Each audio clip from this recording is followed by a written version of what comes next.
நம சிவாய. ஓம் நம சிவாய. அஸ்ட்ரோ கராத்தே முனியப்பன் சுவாமி ஜோதிட நேயர்களுக்கு வணக்கம். என் குலதெய்வம் பெரியாண்டிச்சம்ம தாயை வணங்கி, என் அப்பன் கராத்தே முனியப்பன் சுவாமியை வணங்கி, என் குருவை வணங்கி வாங்க சிறப்பான பலன்களை பார்ப்போம். வணக்கம். இந்த பதிவானது தசா புத்தியின் பதிவாகும். தசா புத்தி உங்கள் ஜனனகால ஜாதகத்தில் எந்தெந்த இடத்தில் இருக்கிறார் என்ற முன்னுரையை பார்த்துவிட்டு பதிவுக்கு செல்வோம். உங்கள் ஜனனகால ஜாதகத்தில் வரும் தசா புத்தி நாதர்கள் எந்தெந்த நிலையில் இருக்கிறார்கள் என்ற பட்டியல் விவரம்தான் இது. விவரத்தை பார்த்துவிட்டு பதிவுக்குள் செல்லுவோம்.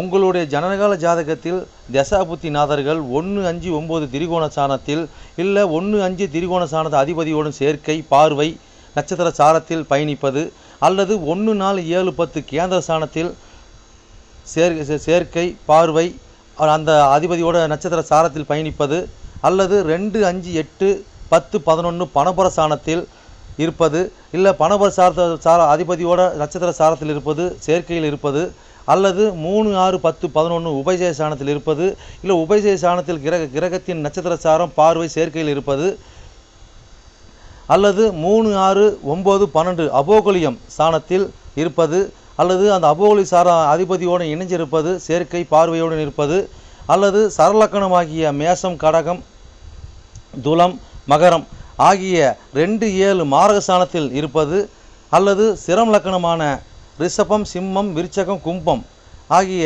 3-8 மாரகஸ்தானத்தில் இருப்பது, அல்லது பார்வை சேர்க்கையில் இருப்பது, அல்லது உபய லக்கணமான மிதனம் கன்னி தனுசு மிதனம் ஆகிய லக்கணத்துக்கு 2-7-11 மாரகஸ்தானத்தில் இருப்பது, அந்த அதிபதியோடு இருப்பது பார்வையில் இருப்பது நட்சத்திர சாரத்தில் இருப்பது, அல்லது நீச்சம் உச்சம் ஆட்சி பெற்றிருக்கிறார்களா, அல்லது சூரியனிடம் அஸ்தங்கதம் பெற்றிருக்கிறார்களா, பரிவர்த்தனை அல்லது வர்க்கோத்தமம் அல்லது நீச்ச பங்கம் அல்லது திக்பலம் அல்லது புஷ்கரமாம்சம் அல்லது கெட்டிடும் ராஜயோகம் பெற்றிருக்கிறார்களா, அல்லது நட்பு வீட்டில் உள்ளார்களா அல்லது பகை வீட்டில் உள்ளார்களா, அதே சமயம் கிரகம் சுபகிரகம் சேர்க்கையில் பார்வையில் இருக்கிறார்களா, அல்லது அசுப கிரகம் சேர்க்கை பார்வையில் இருக்கிறார்களா, இல்லை அவர்கள் நட்சத்திர தொடர்பில் இருக்கிறார்களா என்று பார்க்கணும்.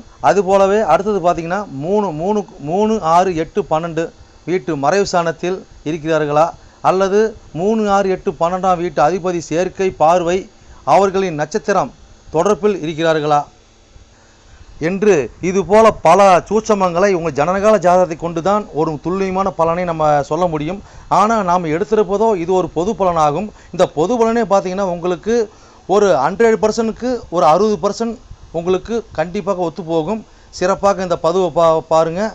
வாங்க பதிவுக்குள்ளே போகலாம். இது மட்டும் அல்லாமல் சிறப்பு குறிப்புகள் என்னவென்றால், மேச லக்கணம் மேசராசி என்று நீங்கள் வைத்துக்கொள்ளுங்கள். அந்த மாதிரி வைத்து தான் இந்த பதிவுகள் நம்ம கொண்டு போயிட்டுருக்கோம். ஆனால் ஏன் அப்படி கொண்டு போகிறாங்கிறது விளக்கத்தை நம்ம சொல்லிடுவோம். ஆனால் இப்போ பார்த்திங்கன்னா மேச லக்கணமாக இருந்து வேறு எந்த ராசி இருக்க பட்சத்தில் உங்களுக்கு இதில் குறிப்பிடப்பட்ட தசா புத்தி உங்களுக்கு நடக்குமானால் லக்கண பாவக ரீதியாக, அதாவது நீங்கள் வேறு எந்த ராசி இருக்க பட்சத்தில் நீங்கள் ஒரு மேச ராசி இருக்கிறீங்க, இல்லை ரிஷப ராசி இருக்கிறீங்க, இல்லை மிதன ராசி இருக்கிற இந்த மாதிரி எத்தனை லக்கணமாக, அதாவது மேச லக்கணமாக ரிஷப லக்கணமாக மிதன லக்கணமாக கடக லக்கணமாக சிம்ம லக்கணமாக இப்படி எந்த லக்கணம் இருக்க பட்சத்தில் வேறு எந்த ராசி இருக்க பட்சத்தில் உங்களுக்கு இந்த தசாபுத்தி நடக்குமானால் லக்கண பாவக ரீதியாக அந்த பலன் நீங்கள் அப்படியே பார்த்து அப்படியே பலனை தெரிஞ்சுக்கலாம். அது மட்டும் அல்லாமல் இது பலன் பார்த்தீங்கன்னாக்கா அதாவது நட்சத்திர சாரத்தின் அடிப்படையாக கொண்டது தான் இந்த பதிவாகும். ஓகேங்களா? அப்போ நட்சத்திர சாரத்தை அடிப்படையாக கொண்டு தான் ஒவ்வொருத்தருக்கும் ஜனனகால ஜாதகத்தில் நம்ம பலனை பார்க்குறோம். அப்போ நட்சத்திர சாரத்தை அடிப்படையாக கொண்டு பாவக ரீதியாக கொண்டு தான் பார்த்து பலனை நம்ம மக்கள் கொடுத்துட்டு இருக்கிறோம். அப்போ அந்த மாதிரி கொடுக்கும்போது பார்த்தீங்கன்னாக்கா இந்த பலன் என்னவா இருக்குன்னு கேட்டிங்கனாக்கா, அப்போ நட்சத்திர சாரத்தை அடிப்படையாக கொடுக்கும்போது பாவக ரீதியாக கொடுக்கும்போது பார்த்தீங்கன்னா, அதாவது பொது பலன் ரீதியாக பார்க்கும்போது என்றென்றும் இது அழியாத பதிவாக இருக்கும் நான் நம்புகிறேன். ஓகேங்களா? அப்போ நீங்கள் எப்பயுமே இந்த பதிவுகள் எடுத்து பார்க்கும்போது பார்த்தீங்கன்னா எந்த ஒரு காலத்திலும் எடுத்து பார்க்கும்போது உங்களுக்கு பொதுவான பலனாக பார்க்கும்போது 100% உங்களுக்கு அப்படியே அந்த பலன் இருக்கும். ஓகேங்களா? மேற்கொண்டது மீதி பார்த்தீங்கன்னா உங்களுக்கு ஜனனகால ஜாதகத்தை கொண்டு எடுத்து பார்க்கும்போது பார்த்தீங்கன்னாக்கா எந்தெந்த இது அமைப்பில் எந்தெந்த வகையில் இருக்குது எந்தெந்த அமைப்பில் இருக்குதுன்னு பட்சத்தில் மீதி பலனை பார்ப்போம். ஆனால் இது என்ன தான் நம்ம அந்த அமைப்புகளை பார்த்தாலுமே நம்மளுக்கு பார்த்தீங்கன்னா எப்படி தான் பார்த்தாலும் ஓரளவுக்கு அதாவது ஒரு 50% உங்களுக்கு நட்சத்திர சார்ந்த அடிப்படையில் இந்த பாவக ரீதியாக பார்க்கும் பொழுது இந்த பலன் 100% சிறப்பாக இருக்குன்னு என்று நம்பி வாங்க பதிவுக்குள்ளே போவோம். மேசராசி மேசலக்கண நேர்களே, உங்களுக்கு சூரிய திசையில் சந்திர புத்தியா என்ற பதிவு தான் இது. சூரிய திசை என்பது 6 வருட காலங்கள் உங்கள் செயல்பாட்டில் இருக்கும். சந்திர புத்தி என்பது 6 மாத காலங்கள் உங்கள் செயல்பாட்டில் இருக்கும். உங்களுக்கு இந்த மூணாவது பாகத்துடைய பதிவு தான் இது. ஓகேங்களா? மூணாவது பாகங்கிறது பார்த்திங்கன்னா மிதனம். அப்போ மிதனங்கிறது பார்த்தீங்கன்னாக்கா உங்களுக்கு அதில் என்னென்ன சார அடிப்படையில் பார்த்தோம்னாக்கா உங்களுக்கு மிருக சீரிசம் 3ஆம் பாதம் 4ஆம் பாதம் அங்கே இருக்கும். திருவாதிரை 1 2 3 4 பாதங்கள் அங்கே இருக்கும். புனர்பூசம் 1 2 3 பாதங்கள் இருக்கும். அப்போ நட்சத்திர சாரத்தில் அடிப்படையில் பார்த்தீங்கன்னா சந்திரன் எங்கெங்கே எந்த சாரத்தில் இருந்தால் எப்படி பலன் இருக்குங்கிறத பலன் பார்ப்போம். இந்த பலன் பார்த்தீங்கன்னா அடுத்தடுத்து 4ஆம் பாகம் 5ஆம் 6ஆம் பாகம் இப்படி பதிவு தொடர்ந்து போடுவோம். அந்த பதிவுகள் போடும்போது பார்த்தீங்கன்னாக்கா நீங்கள் உங்கள் குடும்ப ஜாதத்தில் உங்கள் ஜாதத்தில் அனைவர் ஜாதத்துலேயும் எங்கெங்கே சந்திரன் எங்கெங்கே இருக்கார், மேசராசி மேசலக்கண பிறந்தவங்க அப்படி எப்படி நீங்கள் பார்த்துக்கலாம். ஓகேங்களா? சரி, இப்போ சாரன் அடிப்படையில் பலனை பார்க்கலாம் வாங்க. சரி, இப்போ மிருகசீரிஷ நட்சத்திர சாரத்தில் இப்போ உங்களுக்கு சந்திர பகவான் பயணித்தா என்ன பலன் அப்படின்னு பார்த்தாக்கா உங்களுக்கு இந்த மேசராசி மேசலக்கணக்கு பார்த்தீங்கன்னா 1 கூட 8 கூடையவன் சாரம் இல்லைங்களா?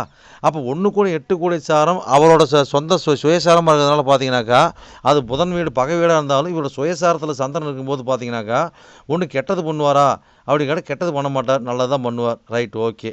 அப்போ இந்த 3க்கு அது 6, 3க்கு 6 11 வருது. அப்போ என்னதான் இருந்தாலும் கொஞ்சம் பிரச்சனைகளை கொடுப்பார், கொஞ்சம் அந்த ஒரு சிரமத்தை கொடுப்பார். ஓகேங்களா? அப்போ சிரமத்தை கொடுத்தாலும் பார்த்தீங்கன்னா 4க்கு சந்திரனுக்கு நான் 4ஆம் இடம் 4க்கு இப்போ அப்போ 4 கூடையவன் தனது 12 இருக்கார். ஓகேங்களா? அப்போ 4 கூடையவன் சந்திர பகவான் தன் சார்ந்து 12 இருக்கார். அப்போ என்னன்னாக்கா தாய்க்கு சிறு சிறு விரயமாகும், விரைவு செலவாகும். அதே மாதிரி பார்த்தீங்கன்னா 4ஆம் இடத்துக்கு 2ஆம் இடமா இருக்குது இல்லைங்களா? அப்போ ரெண்டு கூடையும் அங்கே 3ஆம் இடத்துல இருக்கும்போது பார்த்தீங்கன்னா 7 8 கோடி சாதம் இருக்கும்போது பார்த்தீங்கன்னாக்கா அப்போ அம்மாவுக்கு ஒரு இன்சூரன்ஸு, ஒரு ஆயுள் காப்பீடு திட்டம், நீங்கள் ஒரு ஆயுள் காப்பீடு திட்டம் போடுறது, ஒரு ஒரு கோர்ட்டில் நம்ம கேஸ் ஜெயிக்கிறது. ஓகேங்களா? இந்த மாதிரி பணிகள்லாம் நம்மளுக்கு நடக்கக்கூடிய வாய்ப்புன்னு ஏற்படுத்தி கொடுக்கும். சின்ன சின்ன பஞ்சாயத்து, சின்ன சின்ன வாய் தகராறு இதெல்லாம் அவ்வப்போது வர செய்யும் இந்த புத்தி காலங்களில். அது பார்த்தீங்கன்னாக்கா நீங்கள் எப்பயுமே பார்த்தீங்கன்னாக்கா உங்கள் இளைய சகோதர சகோதரிகள்லாம் பார்த்தீங்கன்னா இந்த மாதிரி காலகட்டங்களில் பார்த்தீங்கன்னாக்கா அவங்க உங்களை விட தாய்கிட்ட அவங்க ஒரு வருமானத்தை ஈட்டிகிட்டு இருப்பாங்க, ஒரு வருமானத்தை பார்த்துட்டு இருப்பாங்க, ஒரு உதவிகள் கையாண்டுட்டு இருப்பாங்க. அதெல்லாம் பார்த்தீங்கன்னாக்கா அவ்வப்போது அவங்களுக்கு கிடைக்கும். உங்களோட முயற்சினால் உங்களோட பயணத்தினால சிறு இடமாற்றத்தினால நல்ல லாபத்தை அனுகூலமாக உங்களுக்கு அமையும். அடுத்தது பார்த்தீங்கன்னாக்கா திருவாதிரை நட்சத்திர சாரத்தில் சந்திர பகவான் பயணித்தா என்ன? அப்போ இது காலப்புறத்து காம திரிகோண வீடு. அப்போ ராகு அங்கேருந்து பவராகிறனால பார்த்தீங்கன்னாக்கா இந்த மாதிரி காலகட்டங்களில் பார்த்தீங்கன்னாக்கா ஒரு சிலர் பார்த்தீங்கன்னா சிலர் திருமணம் ஆவாதவங்க திருமணத்துக்கு முன்னாடி தவறுகள் பண்ணுவாங்க. திருமணம் ஆவணங்களாக இருந்தாங்கன்னாக்கா 2வது தொடர்புகள் அவங்களுக்கு ஏற்படக்கூடிய வாய்ப்பு ஏற்படும். அதே மாதிரி பார்த்தீங்கன்னாக்கா தூரத்து பயணம், இந்த மாதிரி தூரத்து பயணம் போகிறது, இந்த மாதிரி மாந்திரிகம் தாந்திரிகம் இந்த மாதிரி வேலைகளை செய்கிறது, சிலர் நம்மளுக்கு செய்கிறதுக்கு நம்மளுக்கு மாற்று கருத்து அவங்களுக்கு திருப்பி நம்ம விடுறது, இந்த மாதிரி வாய்ப்பெல்லாம் அதை ஏற்படுத்தி கொடுக்கும். அப்போ ராகு அங்கே என்னவா இருக்கிறாரு இந்த சாரம் கொடுத்தவர், ராகு எந்த மாதிரி இருக்கிறாரு மேற்கொண்டு பலன் அதில் அப்போ பார்க்க முடியும். ஓகேங்களா? பொதுப்படையாக பார்க்க போனால் திருவாதிரையில் இருந்ததுனாக்கா ராகு எங்கே இருக்கிறார், அவர் நீச்சம் பட்டுக்கிறாரா, என்ன சாரம் பட்டுருக்காரு, எந்த இடத்துல இருக்கிறாரு, இந்த அமைப்பில் இந்த பாகத்தில் இருக்கிறாரா, பல ஆங்கிலில் பார்க்கணும். இது கொஞ்சம் உஷாராக பார்க்கறதுனால பார்த்தீங்கன்னாக்கா இந்த மாதிரி காலகட்டங்களில் பார்த்தீங்கன்னாக்கா நீங்கள் சிறு பயணம், தூரத்து பயணம், இரவு நேர பயணம் நீங்கள் எப்பயுமே பண்ணிக்கிட்டே இருக்கிற சூழ்நிலை உங்களுக்கு கட்டாயம் ஏற்பட்டு கொண்டு இருக்கும். அப்போ வண்டி வாகனத்தோட தூரத்து பயணம், அப்போ தாய் பார்த்தீங்கன்னா தூரத்து பயணம், அதர் கேஸ்ட்டு கூட பார்த்தீங்கன்னா ஒரு பழக்க வழக்கம், அவங்க கூட பயணம், அவங்க கூட சேர்ந்து ஒரு முயற்சி பண்ணுறது, ஒரு இடமாற்றம் பண்ணுறது, பயணிக்கிறது, இது மாதிரியான விஷயங்கள் நடந்துகிட்டு இருக்கும். அடுத்தது பார்த்தீங்கன்னா புனர்பூசம் நட்சத்திரத்தில் சாரத்தில் சந்திர பகவான் என்றால் என்ன பலன்? அப்போ பார்த்தீங்கன்னா இந்த லக்கணத்துக்கு பார்த்தீங்கன்னா அவர் 9 கூடையும் 12 கூடையவன். ஓகேங்களா? அப்போ இந்த லக்கணத்துக்கு 9 கோடி 12 கூடையவன். ஆனால் அந்த ஸ்தானத்துக்கு பார்த்தீங்கன்னாக்கா அவர் 10 கூடையவன், அவர் 7 கூடையவன். ஓகேங்களா? அப்போ பார்த்தீங்கன்னா இந்த மாதிரி அமைப்பு பார்த்தீங்கன்னாக்கா இப்போ லக்கணம் 9 கோடி அந்த அமைப்பில் பார்க்கும்போது பார்த்தா அப்போ விரையாதிபதி பாக்கியாதிபதி அப்போ பார்த்தா நம்மளுடைய வீடு வண்டி வாகனம் இதெல்லாம் பார்த்தீங்கன்னா சுப செலவு பண்ணுவோம். சிலர் பார்த்தீங்கன்னாக்கா இந்த மாதிரி அமைப்பு நடக்கும்போது பார்த்தீங்கன்னாக்கா நம்மளுக்கு வீடு இடமாற்றம், அதாவது பார்த்தீங்கன்னா வீடு ஆல்ட்ரேஷன் பண்ணுறது, வண்டி ஆல்ட்ரேஷன் பண்ணுறது, அவள் பார்த்தீங்கன்னாக்கா அப்போ வந்து 12 கோடி 9 கோடி இருக்குதுல்ல, அப்போ தூரத்து பயணம், ஆன்மீக பயணம், ஓகேங்களா, ஒரு கும்பாபிஷேகத்தில் கலந்துக்கிறது, இந்த மாதிரி பெரிய முதலீடு போடுறது, ஸ்தாபனத்துக்கு போகிறது, அங்கே நம்ம அனுகூலம் எடுத்து ஒரு பங்கு எடுத்து நம்ம அந்த வேலையை பார்க்குறது, இந்த மாதிரி அமைப்புகளும் நம்ம ஏற்படுத்தி கொடுக்கும். இதுக்கு 3க்கு 4க்கு அது 12ஆம் இடம், 3க்கு 2ஆம் இடம். சந்திரன் பார்த்தீங்கன்னாக்கா அந்த அமைப்பில் இருக்கிறனால பார்த்தீங்கன்னாக்கா, அதாவது உங்களோட தாயாக இருக்கட்டும் ஒரு நல்ல வருமானத்தை ஈட்டுவாங்க. அதாவது உங்கள் குழந்தைக்கு உயர்கல்வி, இது படிக்கிறதுக்கு உண்டான முயற்சிகள், அது கூட செலவினம், அது கூட தூரத்து பயணம், இந்த மாதிரிலாம் இருக்கும். இந்த ஜாதகரை படிக்கிறதுனால இந்த மாதிரி காலகட்டங்களில் பார்த்தீங்கன்னாக்கா, அதாவது பயணம் செஞ்சு செலவு செஞ்சு படிக்கிற ஒரு சூழ்நிலை வரும். அத்தனை வெற்றி காணுவார், ஒன்றும் பிரச்சனை கிடையாது, சிறப்பாக இருக்கும். இது மாதிரி பயணித்து பாருங்கள், அருமையாக இருக்கும், அற்புதமாக இருக்கும், நல்லா வருவீங்க. சரி நேர்களே, என்னோட பதிவை நீங்க சிறப்பா கேட்டிருப்பீங்கன்னு மனதார நான் நம்புறேன். நீங்க கேட்டது வெறும் கோச்சார பலன் தான். உங்க ஜனனகால ஜாதத்தை கொண்டு பார்க்கும்போது தான் எந்த கிரகம் எந்த சாரம் வாங்கியிருக்குது, எந்த கிரகம் எந்த பாவத்தை பாக்குறாங்கன்னு சொல்லி துல்லியமான பலனை பார்க்க முடியும். நீங்க துல்லியமான பலன் நீங்க பாக்குனாக்க என்னோட வாட்ஸ்அப் நம்பர் கீழே ஓடிட்டு இருக்குதுங்க. நீங்க வாட்ஸ்அப் நம்பர் மூலியமா என்னோட ஜாதத்தை நீங்க அனுப்பி நீங்க என் மூலியமா துல்லியமான பலன் நீங்க அறிஞ்சிக்கலாம். அதே மாதிரி பாத்தீங்கன்னாக்கா பல பேர் நான் நேரில் வந்து அணுகுறாங்க. அதுவும் பாத்தீங்கன்னா நம்ம இருப்பிடம் பாத்தீங்கன்னாக்கா நம்ம இருக்கிற ஒரு ஆலயத்தில் இருக்கிறாங்க. சொந்தமா ஆலயம் வச்சு நடத்திட்டு இருக்கிறோம். வீரசக்தி நாகம்மா திருக்கோயில்னு சொல்லி நடத்திட்டு மற்றும் கராத்தே மூலியமா சொல்லி நடத்திட்டு இருக்கிறோம். அதில் பாத்தீங்கன்னா வீரசக்தி நாகம்மா திருக்கோயில் சேவை அறக்கட்டளை மூலியமா நம்ம கோயில் இயங்கிட்டு வருதுங்க. எல்லாத்தையும் பாத்தீங்கன்னா துல்லியமா பர்ஃபெக்டா நம்மகிட்ட இருக்கு, எல்லாமே இருக்கும். எந்த ஒரு தோஷம், எந்த ஒரு காரியம், எந்த ஒரு பரிகாரம்னா நம்ம ஒரு கஸ்டமர் நம்ம கேட்டுதான் வந்து அவங்களோட காரியத்தை வந்து முன்னெடுத்து செய்யறாங்க. அந்த நம்பிக்கைகரமாக நம்மளோட பலன் இருக்கிறதுனாலதான் இந்த மாதிரி கஸ்டமர் நம்மகிட்ட அணுகி நம்ம சிறப்பு பலன் அடைஞ்சிட்டு இருக்கிறாங்க. இது போல ஒவ்வொருத்தரும் பலன் அடைகிறது எங்களோட ஆசை. அது மட்டும் இல்லாம பாத்தீங்கன்னாக்கா எங்க கோயிலுக்கு லீடர்ஷிப்னு பாத்தீங்கன்னாக்கா எங்களுடைய கிருஷ்ணசுவாமிங்க வாக்கு சித்தர் பாத்தீங்கன்னாக்கா கிருஷ்ணசாமி, அதாவது சோழி பிரசன்னம் கல்லு கூடு சொல்லுவாங்க இல்லீங்களா, அது சிறப்பான முறையில சிறப்பா பாப்பாருங்க. நேர்முகமா பாக்குறாங்க, ஆன்லைன் மூலமா பாக்குறாங்க. நீங்க யாரு என்னன்னு தெரியாது, உங்களோட ஃபுல் டீட்ல அப்படி சொல்லுவாருங்க. ஓகேங்களா, உங்களோட டீட்ல சொல்லி உங்க பேரை சொல்லி சோழி போட்டாருன்னா சிறப்பான முறையில சிறப்பா உங்களுக்கு சோழி பிரசனம் பார்த்து அருமையா சொல்லுவாருங்க. அதே மாதிரி பாத்தீங்கன்னா அது மூலியமா நீங்க இதுல பார்த்து நீங்க அணுகி அது மூலியமா தெய்வ அருள்வாக்குங்க அது.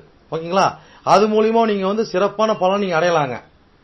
எந்த ஒரு காரியமா இருந்தாலும் எந்த ஒரு விஷயங்களா இருந்தாலும் துல்லியமான பலன் துல்லியமா இருக்குங்க. சொல்றது அப்படியே நடக்கும், சிறப்பா இருக்குங்க.